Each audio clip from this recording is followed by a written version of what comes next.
저는 지금 여기 여러분들이 지금 와 계시는 이 외교협회, 한국외교협회의 지금 부회장으로 지금 있습니다. 외교부에서 2016년까지 있었고요.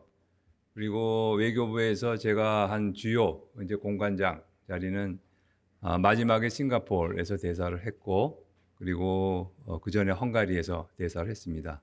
그다음에 중간에 그 서울시에 국제관계 자문대사라는 자리가 있는데 거기에 이제 가서 또 국제관계 자문대사를 했고요. 그다음에 외교부를 나와서는 저는 제주도에 있는 제주평화연구원이라는 곳에 가서 원장을 한 2년 했습니다. 그래서 학술 관련해서 좀 활동을 좀 했고요. 그리고 나서 19년이죠. 19년부터 금년 초까지 한국연구재단 지원을 받아서 3년 동안 단국대학교 천안 캠퍼스에서 이제 강의를 했습니다. 소속은 이제 자유교양대학이었기 때문에 정치외교학을 전공하는 학생들이 아니고 일반 학생들을 대상으로 이제 강의를 했고, 제가 가르쳤던 과목은 국제사회와 이제 국제문제에 강의를 했는데, 제가 사실 여기 오기 전에 오늘 여기 와 계시는 여러분들이 어떤 분들인가 좀 알고 싶어가지고 제가 이제 명단을 봤어요. 명단을 봤더니 제가 이분들 굉장히 수준 높은 분들이 왔네 하는 생각을 제가 딱 갖게 됐어요. 제 전공들이 보니까 뭐 정치외교학 하신 분들이 많으시더라고요. 그다음에 또 외국어대학, 한국외국어대학에서 또 오신 분들도 많이 있고, 그래서 이건 제가 그냥 뭐 자유교양대학에서 그냥 하는 얘기 수준으로 강의하면은 여러분들을 좀 실망시키겠구나 하는 좀 걱정이 좀 됐습니다. 한편은 좀 기대도 좀 되고요. 제 전공이 사실은 이제 동남아라고 저는 생각을 하고 여기저기 다니면서 동남아 아시안 강의를 쭉 해왔는데, 이번에 제가 그 강의를 하려고 그랬더니 우리 이거를 코어디네이터 하시는 우리 부회장께서 그건 딴 분이 하게 돼 있으니까 좀 다른 거 좀 맡으라 그래가지고 제가 이 외교관을 하게 됐는데, 이 강의는 과거에 한 번도 해본 적이 없는 강의라 그러더라고요. 근데 학생들이 이제 끝나고 나서 여러분들 이제 평가 쓰지 않습니까? 그러면 거기에 보니까 좀 외교와 외교관에 대해서 좀 그냥 이론적인 얘기보다는 좀 현실적인, 실제로 어떻게 외교가 이루어지고 또 외교관들이 어떤 그 직업인지 이런 거에 대해서 좀 듣고 싶다 하는 그런 후기들을 좀 남겨놨었나 봐요. 그래서 이제 이 강좌를 이제 집어넣고 이제 저한테 이제 맡겨서 제가 이제 여러분들 앞에 이렇게 서게 됐습니다.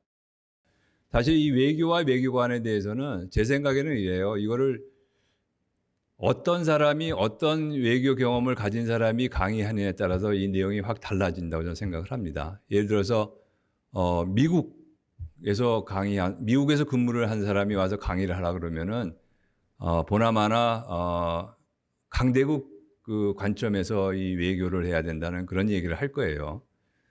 그러나 이제 저같이 뭐 저도 뭐 강대국이라고 할 수 있는 일본에서 근무를 했지만, 그리고 이제 다양하게 뭐 여기저기서 이제 경험을 산 사람들 입장에서는 뭐 좀 이렇게 두루두루 외교를 이제 해야 된다고 그러죠. 요즘 미중 시대에 우리 살고 있잖아요. G2라 그러기도 하고 미국과 중국이 이제 격돌하는 이제 시대에 우리가 살고 있는데, 지금의 최대 화두가 뭡니까? 미국과 중국 사이에서 어떻게 우리가 살아나가야 되느냐 하는 거 아니에요? 지금 아마 국제 정치를 하시는 여러분들에게도 아마 제일 큰 아마 생각을 해야 되는 그런 이슈라고 저는 생각을 합니다. 지금도 우리 국내에서도 지금 미국과 중국 문제를 놓고 학자들 간에, 전문가들 간에 계속 그 논쟁이 벌어지고 있죠.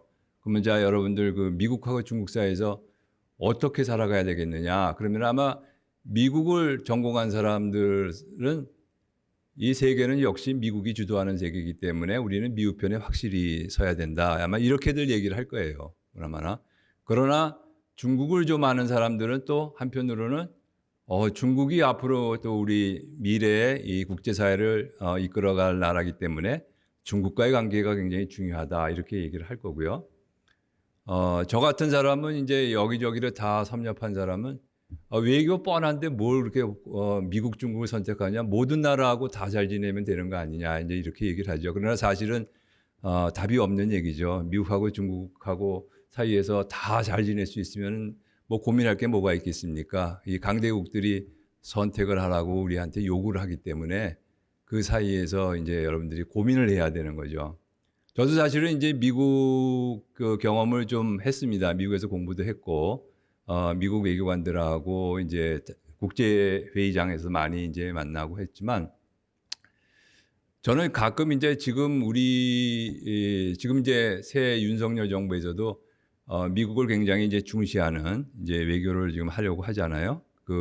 왜냐하면 반작용도 좀 있었던 것 같아요. 그러니까 지난 정부에서 너무 미국과의 어떤 동맹을 너무 중시하는 그런 정책을 안 했기 때문에 거기에 대한 그 반작용으로 이제 미국과의 관계를 이제 중시하겠다는 그런 반작용을 이제 나가고 있지만, 사실은 제가 겪은 그 미국도 국익에 따라서 움직이는 나라거든요. 우리가 이제 미국만 쳐다보고 가다가는 반드시 뭐 우리가 원하는 걸 다 달성할 수 있는 건 아니다 생각을 합니다. 때로는 저는 아까 조금 직전 시간에 아마 우리 조태열, 제가 존경하는 제 친구이자 대사 외교관이신데 우리 조태열 대사께서 아마 그 부분에 대해서 분명히 언급을 하셨을 거예요. 본인이 유엔에서 외교를 하면서 또 통상 외교를 하면서 미국과 갈등을 겪었던 부분들, 아마 그분이 많이 경험을 하셨기 때문에 그런 얘기를 많이 했을 것 같은데, 사실 이제 현장에 가면은 때로는 이제 미국하고 이제 그 충돌을 하게 돼요. 이제 그런 일이 벌어지는데, 근데 또 지난 정부에서는 또 외교부 또는 외교관 하면 무조건 친미적이다, 뭐 이런 이미지가 구축이 돼가지고 사실은 조금 외교부가 좀 많이 홀대를 받았었죠. 너무 이게 미국의 사대적인 거 아니냐, 외교관들이. 근데 사실 외교관들이 밖에 나가서 활동하면서 사실은 뭐 친미적이다. 그럼 미국이 중요하기 때문에 미국하고 관계를 잘 맺으려고 했던 거지. 뭐 미국이 좋아서 미국하고 가까워지려고 했던 건 사실은 아니거든요. 그러니까 이제 그건 아니고 외교관들도 현장에서는 치열하게 미국하고 국익을 갖고 다툴 때는 다투거든요. 그러니까 그런 거를 이제 좀 간과하는 것 같아요. 그러니까 미국이 중요하기 때문에 미국과의 관계를 중시하는 거지, 뭐 미국이 좋아서 미국과 관계를 중시한다, 이건 아니거든요. 이제 국익이라는 차원에서 이제 그렇기 때문에 제가 이제 좀 너무 서론에서 좀 얘기가 좀 많이 이제 길어졌는데, 그만큼 이제 외교라는 거는 너무 이제 저는 단순화시켜서 볼 필요는 없다. 외교는 굉장히 그 복잡한 세계다라고 저는 이렇게 정의를 하고 싶어요. 현실적으로. 그렇기 때문에 현장에서 일하는 외교관들도 그렇게 단순한 생각을 하면서 일하는 사람들이 아니다.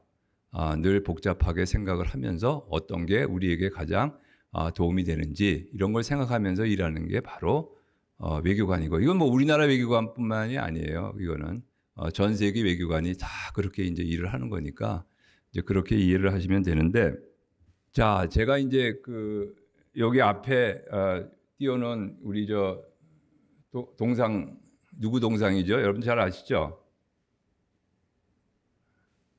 서희 아시죠? 우리 국립외교원 가보셨어요? 국립외교원에 가면 이제 서희 동상이 이렇게 서 있습니다. 근데 이게 왜 그러냐면은 우리 역사상, 한민족 역사상 가장 전설적이고 가장 우수한 이제 외교관이라고 해서 이제 이분 동상을 이제 세워놓고 우리 국립외교원에 와서 이제 외교관 과정을 밟는 우리 장래 이제 외교관들에게 이분처럼 어떤 외교를 잘 해라라는 거를 이제 자극을 주기 위해서 이제 만든 거라고 생각을 합니다. 자, 저는 그래서 이제 본론에 좀 들어가서요. 여러분들 뭐 국제 정치학을 다 하셨으니까 한국 외교가 중요하지 않다고 생각하는 분은 아무도 없을 거라고 생각을 합니다. 한국 외교가 중요하다. 한국에게 외교는 정말 중요하고 외교는 정말 필요하다. 여기에 대해서 여러분들 다 동의하실 거라고 생각을 합니다.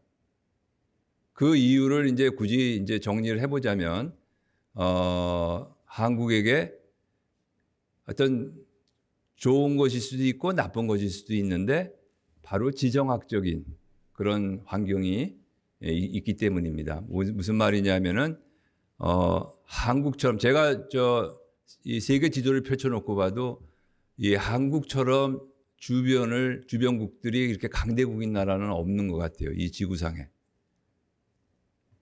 일본, 중국 있죠. 그다음에 위에는 러시아가 있죠. 사실 미국은 바다 건너 있지만 이제 미국이 가지고 있는 동북아의 이익을 생각한다면은 바로 우리 한반도를 둘러싸고 있는 사강이 미일 중러 아닙니까? 미일 중러만큼 이 세계에서 힘이 센 나라가 어디 있어요?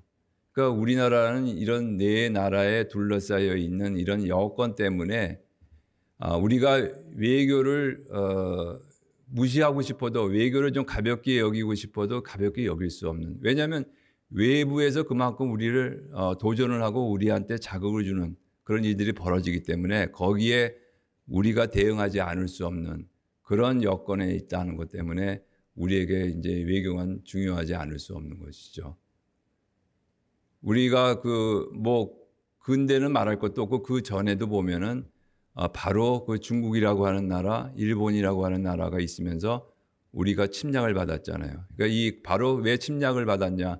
이 나라들이 강대국이기 때문에 강한 나라가 국제 정치학 개론에서 나오지만 강한 나라치고 착한 나라가 없는 것 같아요. 제가 보기에는 강한 나라일수록 야심이 있다. 꼭 나쁘다는 것보다도 그러니까 힘이 있으면 힘을 쓰고 싶어지는 게 바로 강대국의 속성이 아닐까 싶습니다. 그래서 우리를 둘러싸고 있는 그 강대국들 때문에 우리가 정말 어려운 역사를 우리가 경험을 했죠. 바로 그 임진왜란도 그렇고 그 다음에 병자호란도 그렇고 이런 것도 있으면 근대에 와서 우리가 겪은 게 뭡니까? 바로 한반도를 놓고 청나라하고 청하고 일본이 붙어가지고 청일전쟁이 있었잖아요. 그래서 일본이 이기면서 결국은 일본의 영향 세력권으로 우리가 이제 들어갔는데 결국은 일본의 이제 식민지 통치를 우리가 받게 됐지 않습니까? 일본의 식민지 통치를 받고 36년 통치를 받고 우리가 해방이 됐는데 우리의 시련이 거기서 안 끝났죠. 해방이 됐으면 거기서 끝나야 되는데 이어서 남북 분단이 되고 한국 전쟁이 있고 그 분단이 지금까지 계속 내려오는 거 아닙니까? 저는 이 그러니까 남북 분단이라고 하는 게 지금 우리 사회를 사실은 지배하고 있는 우리 사회에서 가장 고민거리인 모든 어떤 그 원인을 제공하고 있는 거 아닌가 저는 생각을 합니다. 바로. 그럼 이런 남북 분단이 어디서 생겼냐? 바로 이런 지정학적 여건 때문이다. 지정학적 여건 때문에 바로 우리가 분단이 됐고 분단이라는 것 때문에 바로 지금 현재도 우리가 국내 정치적으로 이념 갈등을 겪고 있는 거 아닌가 이런 생각을 합니다. 그래서 저는 제가 개인적으로 제가 가장 우리나라 근대 외교관이 물론 서희라는 분을 이제 우리 국립외교원에서는 숭상하고 있지만 사실은 대한민국 역사에서 저는 가장 훌륭한 외교관을 꼽으라고 한다면은 저는 감히 이승만 대통령이다. 저는 이렇게 개인적으로 꼽고 싶습니다. 이승만 대통령이라는 분에 대해서 국내적으로 굉장히 이념적으로 논쟁의 대상이 되잖아요. 제가 역사적으로 볼 때 이승만 대통령만큼 대한민국에서 외교를 잘하신 분이 없는 거 아니냐 싶습니다. 왜냐하면 제가 가장 큰 이유로 꼽는 게 미국 그 강대국 사람들을 좀 쉽게 속된 말로 좀 가지고 노는 사람이 아닌가. 힘이 없는 이 조그만 나라의 국가 지도자가 힘센 나라를 상대로 해서 가지고 놀았다. 가지고 놀고 그 결과로 이루어진 게 바로 한미 상호 방위 조약이고 그게 한미 동맹이다. 그러니까 미국이 반드시 한국하고의 관계가 중요해서 그런 게 아니라 이승만 대통령이 그만큼 노력을 많이 해서 미국에게 한국도 동맹으로서의 가치가 있는 나라니까 일본만 가지고 가지 말고 동북아에서 한국도 같이 끼어서 당신들 가야지 미국의 국익에 도움이 된다라는 거를 열심히 설득을 하고 설파해서 그게 바로 지금의 한미동맹이 됐고 그게 이제 한미동맹 때문에 우리가 지금 이렇게 잘 살고 있다 또 얘기하면 저 사람도 또 친미네 이렇게 생각하실 것 같아서 그렇게까지는 얘기하고 싶지 않고 하여튼 한미동맹이 기반이 돼서 지금 우리가 이 자유와 평화와 번영을 누리고 있는 거 아니냐 저는 이렇게 말씀을 드려서 그런 점에서 이승만 대통령이 가장 이제 훌륭한 그런 외교관이었다 저는 이렇게 생각을 합니다. 얘기가 조금 딴 데로 빠졌는데 어쨌든 바로 이러한 과정을 거쳐서 지정학적 여건 때문에 우리가 굉장히 좀 어려운 상황을 겪었는데 저는 이 지정학적 여건이 우리에게는 안보적인 차원에서는 큰 시련을 줬지만 경제적인 측면에서는 저는 우리에게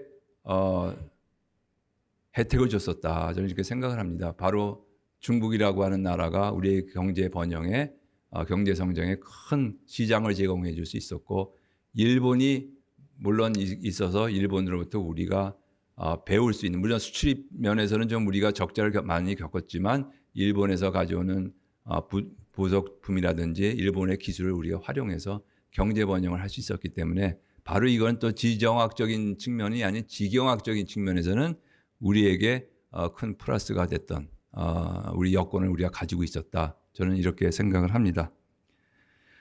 그 다음에 이제 두 번째로 이제 중요한 이유는 저는 바로 우리의 높은 대외 의존도죠. 여러분들 뭐 당연한 얘기라고 생각하실 것 텐데 이제 경제적으로는 지금 우리가 수출입이 전체 GDP에 차지하는 비중이 약 70% 정도 되니까 굉장히 높은 거죠. 우리나라보다 높은 나라가 사실 이 지구상에 그렇게 많지 않은 걸로 알고 있습니다. 뭐 싱가포르, 네덜란드 이런 정도 나라가 아닐까 저는 생각을 합니다. 근데 사실 공교롭게도 제가 이렇게 외교 활동을 하면서 만난 세계의 외교관들 중에 정말 외교를 잘하는구나 이렇게 느꼈던 나라의 외교관들이 바로 이 네덜란드하고 싱가포르였습니다. 제가 싱가포르 대사를 했기 때문이기도 하지만 뭐 국제회의장에 가서도 이렇게 겪어보면 바로 이 네덜란드와 싱가포르 이런 조그만 나라들의 외교관들이 정말 열심히 하고 정말 유능하구나 하는 걸 느꼈습니다. 바로 이거는 왜 그럴까요? 바로 대외 의존도가 높기 때문에 외교를 잘 할 수밖에 없는, 잘 해야만 되는 그런 나라다 보니까 그들 외교관도 굉장히 유능한 또 훌륭한 그런 외교관들이 많이 있더라 하는 그런 점을 얘기합니다. 사실 이제 저희가 여러분들 외교부의 그 외교관 수가 늘 제가 외교부에 있을 때부터 너무 부족하다 저희들은 이제 많이 문제 제기를 했었어요. 대한민국의 외교가 이렇게 중요한데 외교관 수가 지금 2,000명이 아마 안 될 겁니다. 지금 좀 늘었지만 저희 때는 한 1,000몇백 명밖에 안 되는데 인구 대비 외교관 수로 따졌을 때 너무 적다. 이런 거를 이제 문제 제기를 하면서 우리가 정부에다가 뭐 대통령을 포함한 이런 정부에 제기할 때 늘 예로 들었던 나라가 바로 네덜란드입니다. 제가 지금 정확한 통계는 좀 잊어버렸지만 인구 대비 외교관 수가 많은 나라 중에 하나가 네덜란드거든요. 그러니까 바로 이러한 그만큼 외교를 중시하는 나라답게 외교관 수도 많은데 우리나라가 그렇게 외교관이 많이 필요한 외교가 중요한 나라인데 왜 이렇게 외교관 수를 우리는 적냐. 그래서 우리는 항상 문제 제기를 했고 조금은 이제 반영이 됐지만 아직까지도 많이 이제 부족한 실정이다라고 저는 말씀을 드리고 싶습니다. 그런데 이 경제적인 측면뿐만 아니라 우리가 대외 의존도 면에서 안보도 우리가 대외 의존도가 높잖아요. 예.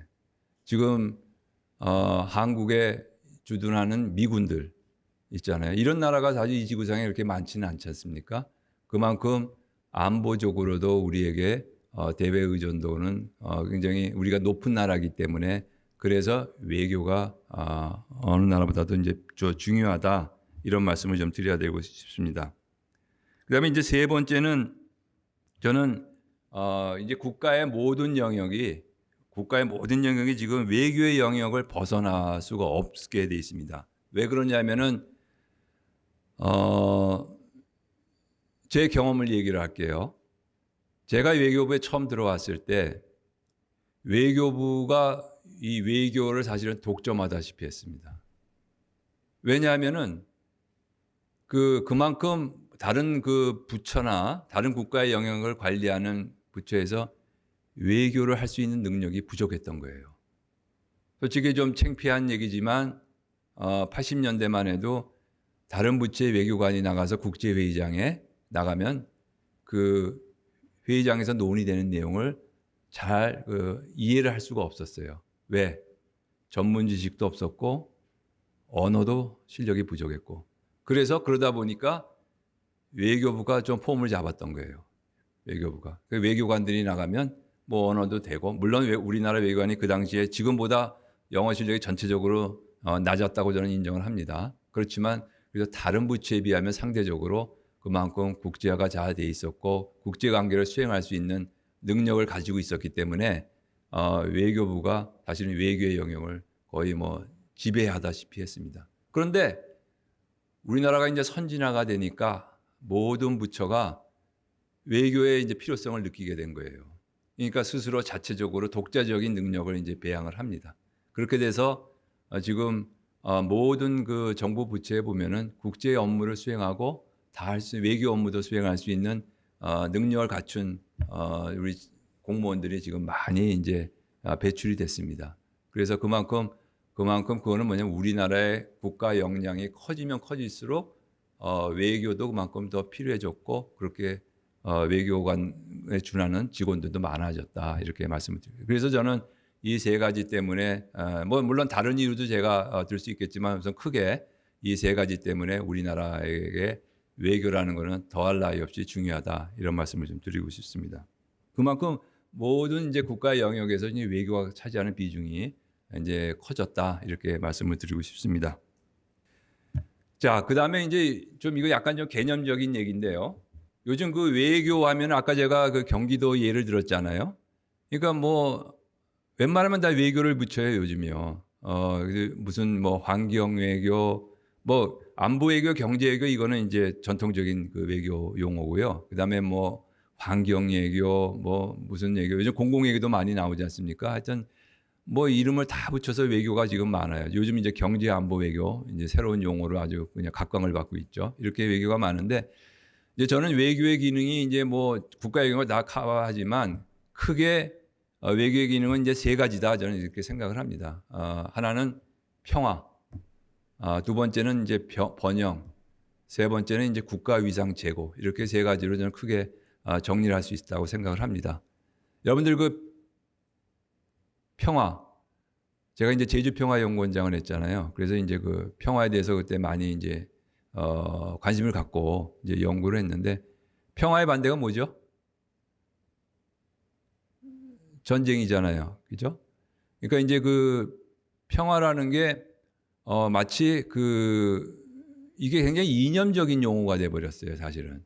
여러분들 다 아시겠지만 이제 평화하면은 굉장히 좀 진보적인 성향의 분들이 추구하는 가치처럼 돼 있고 마치 좀 보수적인 성향의 사람들은 평화가 아니고 무슨 국가 분쟁을 원하는 사람, 뭐 투쟁을 원하는 사람, 뭐 전쟁을 원하는 사람, 뭐 이렇게 우리 사회에 좀 그런 이념적 그 선입견이 많이 지금 퍼져 있는데 사실은 이제 평화라는 거는 그런 이념적인 개념이 용어가 아니죠. 그러니까 평화라는 거는 보수나 진보나 다 같이 추구하는 가치입니다. 그래서 이 평화는 결국은 이제 전쟁을 예방을 해서 어떻게 하면은 국민이 평화롭게 잘 살 수 있게 하느냐 하는 게 하나의 그 외교의 그것이 하나의 본연의 취지라고 생각을 하는데 여러분들이 만약에 대통령이 되셨다. 지금 이제 윤석열 대통령이 이제 된 지 한 2달 가까이 되죠. 여러분들이 이제 대통령이 되셨다 그러면 가장 여러분들에게 고민이 뭘 것 같아요? 대통령 입장에서. 내가 대통령인데 내가 5년 동안 대통령을 해야 되는데 내가 뭘 가장 신경을 써야 되나 이렇게 생각을 할 거 아닙니까? 그래서 저는 감히 말씀을 드리면 역시 대통령 입장에서는 전쟁이 없는 거 아니겠느냐 생각을 합니다. 전쟁이 없는 거. 우리가 사실은 53년 이후에 전쟁을 안 겪었잖아요. 그렇기 때문에 사람들이 전쟁이 없는 거를 좀 당연하다고 이제 생각할 수가 있습니다. 바로 그러니까 그 안보라고 하는 거를 한때는 너무 지나치게 안보가 이제 강조되다 보니까 사람들이 이제 안보에 대한 뭔가 반감이 좀 생긴 거죠. 너무 뭐 안보 그러니까 그러다 보니까 어떻게 하다 보니까 이제 평화라고 하는 게 안보를 이제 대체하는 그런 용어처럼 돼버렸는데 사실은 평화와 안보는 같은 의미죠. 그래서 우리가 이제 안보를 대통령 입장에서 생각하면은 어떻게 하면 전쟁을 막느냐 하는 거 아니겠냐 싶습니다. 그래서 사실은 이 외교의 가장 그 기능 중에서도 가장 중요한 기능은 바로 이제 이 평화를 지키는 것에 있다 생각합니다. 여러분 유엔 전 시간에 유엔 하셨잖아요. 그 유엔도 결국은 뭡니까? 평화잖아요. 그죠? 전쟁을 막고. 그러니까 이제 평화라는 거는 국가와 국가 간의 관계에서 가장 중요한 가치가 될 수밖에 없다 생각을 합니다. 흔히 안보는 이제 산소라고 하는 말을 해요. 그러니까 우리가 산소를 평상시에 못 느끼잖아요. 근데 산소가 없으면 산소가 필요하다는 걸 이제 아주 그냥 절실하게 느끼듯이 안보도 우리가 전쟁이 나고 그러다 보면은 이 안보가 꼭 필요한 거구나 이렇게 생각을 하게 되잖아요. 그만큼 이제 평상시에는 잘 모르다가 이제 그 일이 벌어지고 나면 그때 가서 이제 깨닫게 되는 게 바로 이거다. 지금 우크라이나 전쟁 여러분들 아마 보면서 많이 느낄 거예요. 저도 사실은 우크라이나 전쟁이 일어날 거라고 생각을 안 했습니다. 왜냐하면 그것도 유럽에서 그 안정된 그 유럽에서 저런 그 참사가 일어날 거라는 거는 정말 예상을 못했어요. 어떻게 하든지 뭐 협상을 하든지 뭘 해서 그리고 러시아의 푸틴이 그 위협은 할지 모르지만 어느 선에서 양보를 받으면 그냥 전쟁까지는 안 가지 않겠느냐 이런 생각을 좀 했던 거거든요. 근데 전쟁이 났잖아요 지금. 그 전쟁이 지금 단기간에 끝나는 것도 아니고 우크라이나가 물론 선전에서 좀 장기화되긴 하지만 지금 굉장히 오래 가고 있지 않습니까? 거기서 결국은 피해를 입는 사람들은 결국 누굽니까? 그 우크라이나 국민들이잖아요. 그러니까 이게 이런 걸 보면서 이 전쟁이라는 게 언제든지 어디서든지 일어날 수 있는 것이다라는 걸 아마 여러분들도 아마 지금 가장 피부로 많이 느끼고 있을 거라고 생각을 합니다. 근데 이 안보를 하기 위해서 여러분들이 그 필요한 게 뭐냐 생각을 하면 결국 국방하고 외교예요.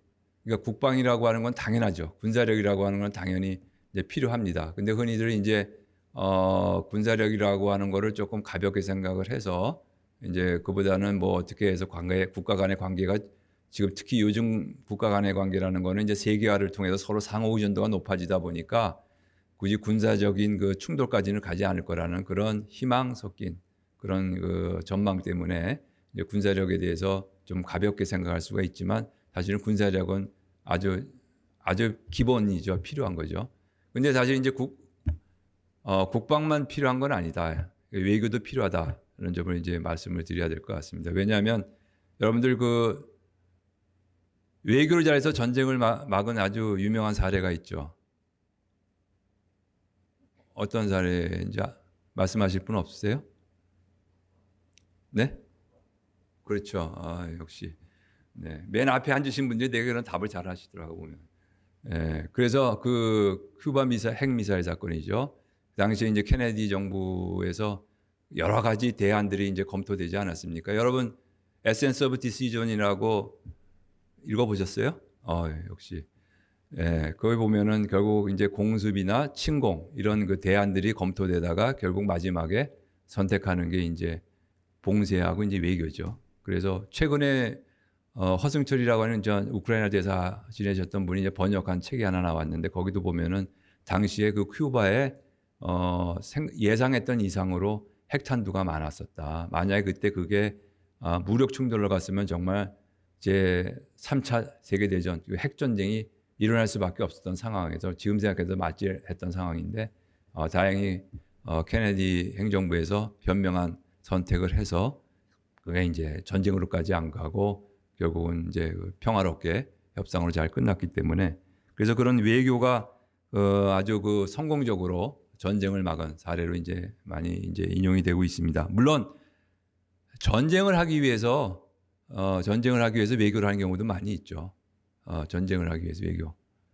예를 들어서 여러분들 외교사 공부하신 분들 아시겠지만 이제 비스마르크 같은 경우에 물론 이제 독일 통일을 이루기 위한 그 더 높은 고차원의 가치가 있었지만 그걸 하기 위해서 결국은 이제 분란설을 이겨야 되겠고 하니까 그런 분란설을 이기기 위해서 그 외교를 잘해서 동맹 외교를 잘해서 그게 이제 외교를 성공적으로 한 경우도 있지만 그만큼 국방과 함께 외교는 이제 국가의 존립을 지키는 두 축이다 이렇게 말씀을 드리고 싶습니다.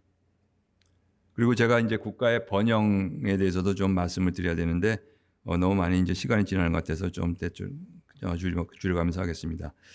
사실 국가 번영을 위한 외교를 굉장히 경제 외교라고 그러죠. 우리가 보통 경제 외교인데 경제 외교 중에서 가장 우리나라 경우에 성공적인 경제 외교라고 한다면은 저는 그 FTA 협상을 전 들고 싶어요.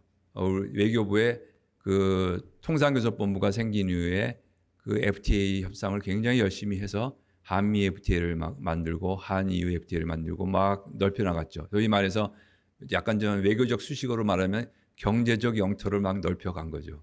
우리나라가. 그래서 결국 우리가 지금 이렇게 높은 경제 성장 그리고 지금의 경제 번영을 이룰 수 있는 데는 그 FTA가 굉장히 작용을 했다. 이렇게 생각하기 때문에 그런 경제 외교의 가장 성공적인 사례를 그걸 꼽고 싶습니다. 그다음에 저는 국가 위상에 대해서는 여러분들 뭐 이거는 아까 좀 우리가 외교관들이 저도 이제 그런 용어를 참 많이 썼는데 어떤 사업을 추진하고자 할 때 늘 이제 자주 쓰는 용어예요. 그러니까 좀 이 일을 하면은 국가 위상을 우리가 높일 수 있습니다. 그렇게 얘기를 하는데 사실 국가 위상이라고 하는 게 뭐 구체적으로 뭐 어떻게 높아지는 건지 사실은 약간 좀 추상적인 용어잖아요. 그렇지만은 좀 국가 위상이라고 하는 거는 눈에 안 보이게 한약과 같은 그런 효과를 내는 겁니다. 이거는 바로 여러분들이 지금 해외 여행을 여러분들이 해보세요. 여러분들이 해외 여행을 하시면 한국이라고 하는 나라에서 온 여러분들에게 아마 그 나라 현지인들이 갖는 좋은 인상 이런 걸 여러분들이 아마 피부로 느낄 거예요. 여러분들은 잘 모르시겠지만 저 같은 경우는 외교관으로서 그러한 그 국가 위상의 변화를 정말 몸으로 실감 있게 전 체험을 했습니다. 제가 첫 근무지가 스웨덴이었어요. 84년에 이제 나갔으니까 우리나라는 경제적으로도 낙후돼 있었지만 정치적으로도 인권이 없는 나라, 민주주의가 없는 나라, 뭐 이런 식으로 국제적인 이미지가 확 뿌리 박혀 있는 나라. 그러니까 당시에 제가 스웨덴을 갔을 때 우리 대사관도 있었지만 북한 대사관도 있었어요.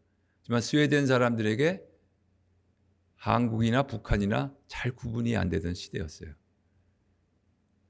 그러니까 저희가 그 오해를 가끔 받았던 게 뭐냐면은 북한 외교관들이 당시에 스웨덴에서 뭘 했냐면은 돈이 없이 그때부터 북한은 그때부터 이상한 짓을 많이 했어요. 그래서 그 외교관들이 그 스웨덴은 이제 그 복지 국가인데 그 문제가 뭐였냐면은 스웨덴에 많은 사람들이 알코올 중독자가 많았어요. 왜? 밤이 길잖아요. 밤이 길다 보니까 사람들이 밤에 뭐 합니까?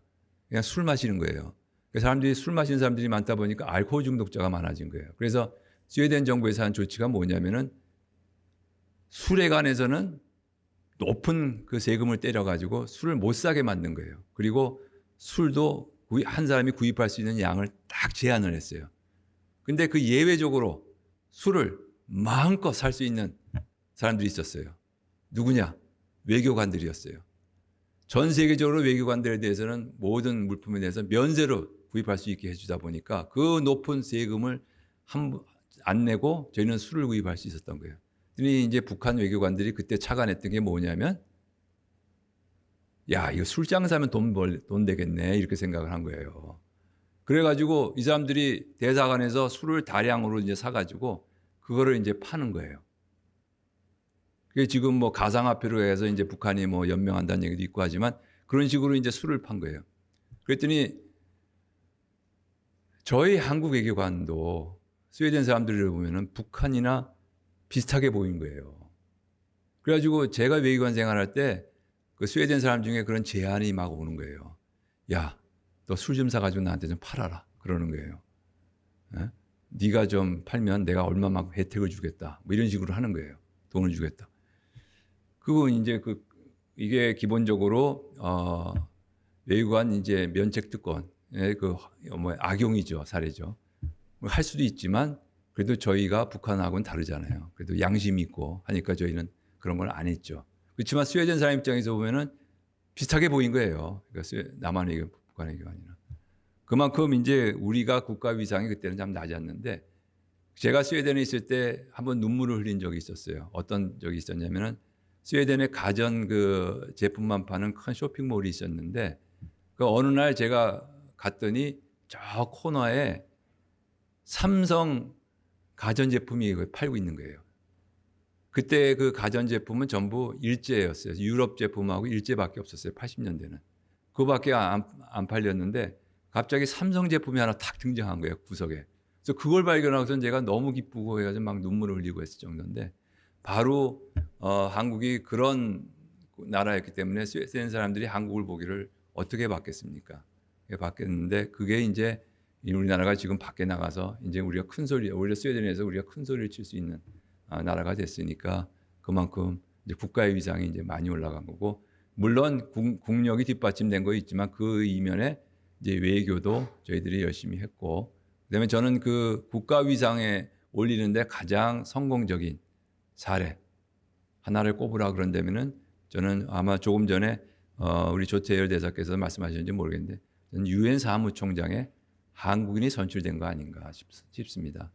제가 이제 그 국제기구과라는 데서 이제 근무를 하면서 그 국제기구 업무를 쭉 했는데 제가 국제기구 업무를 할 때는 한국 하면은 분단 국가고 한국이 뭘 하면은 북한이 방해를 하고 공산국이 방해를 하고 이러기 때문에 한국은 국제기구에 소위 말해서 이사국이나 이런 것도 되게 어려웠어요. 제가 스웨덴에서 돌아온 이후에 그 국제기구 업무를 할 때 가장 그 열심히 했던 게 뭐냐면 국제기구 이사국에 나가는 거였어요. 선거를 해야 되기 때문에 저희가 동구권이라는 게 당시 있었기 때문에 동구 국가들은 저희를 지지를 하지 않잖아요. 그러니까 약간 한 팔이 없는 상태에서 뛰어야 되니까 그런데도 국제기구 이사국은 해야 되겠다 싶어가지고 이제 열심히 이제 몸으로 막 뛰어다니고 이렇게 하면서 하던 시절이 있었는데 이제 우리가 유엔에 가입을 하면서 그 문제가 자연스럽게 해결이 됐죠. 해결이 됐는데 거기서 한 걸음 더 나가서 유엔 사무총장까지 한국 사람이 됐다.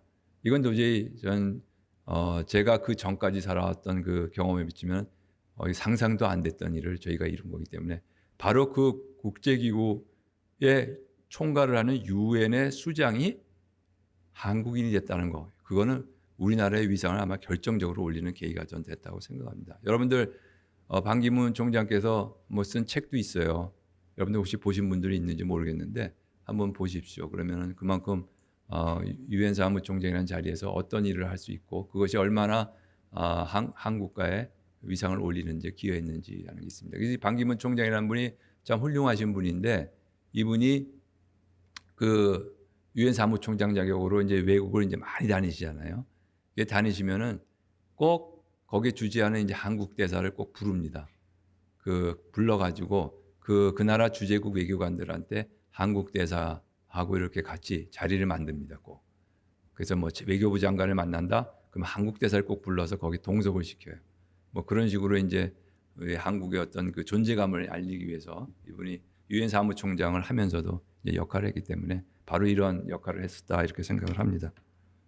그다음에 이제 제가 그 아까 외교 용어가 이제 뭐 이런 용어가 많이 나는데 저는 여러분들이 앞으로 국제 정치를 이제 공부하시는 입장에서 여러분들에게 이제 관심을 좀 둬야 될 용어가 경제 안보 외교라고 하는 새로 만들어진 용어인데 이걸 여러분들이 좀 잘 이제 알아놓으시는 게 필요하다 생각을 해서 이걸 따로 좀 제가 이렇게 만들어놨습니다. 다행히 우리 윤석열 정부에서도 능동적인 경제 안보 외교 추진이라는 거를 우리 국정과제로 지금 이제 선정을 했습니다. 여러분들 경제 안보 외교가 왜 나오신 건 알죠, 여러분들? 네, 다 끄떡거리니까 제가 설명 안 해도 될 것 같네요. 바로 트럼프 행정부에서 2017년 국가전략보고서에 나오면서 경제 안보가 바로 국가 안보다라고 정의를 했고 바로 그 이후에 바이든 행정부도 트럼프 행정부의 정책을 계승을 해서 경제 안보가 바로 국가 안보다. 그러니까 경제. 근데 그 개념 자체는 지금 이제 전문가들 사이에서 많이 이제 세미나도 논쟁이 있지만 확실히 정립된 개념은 아니에요. 사실은 뭐 경제가 잘 돼야지 안보도 지켜지는 게 사실은 동전의 앞뒤와 같은 거기 때문에 반드시 이것을 과거에는 그냥 분리해서 생각할 필요가 있었던 건 아닌 것 같은데, 하여튼 요즘 와서는 이제 경제안보라고 하는 걸 이제 혼합시켜서 그만큼 이제 지금 미중 이 격돌 시대에, 충돌 시대에 그만큼 그 경제안보가 국가에게 차지하는 중요성이 커졌다라는 점에서 이 경제안보이기 때문에 여러분들이 앞으로 아마 많이 이제 국제 정치를 공부하시면서 이 경제안보라고 하는 용어 여러분들이 자꾸 접하게 되실 것 같아서, 우리 정부에서 이걸 하고 있기 때문에 이런 걸 여러분들이 좀 관심을 가져주시는 게 좋겠다 싶어서 이렇게 따로 뽑았습니다.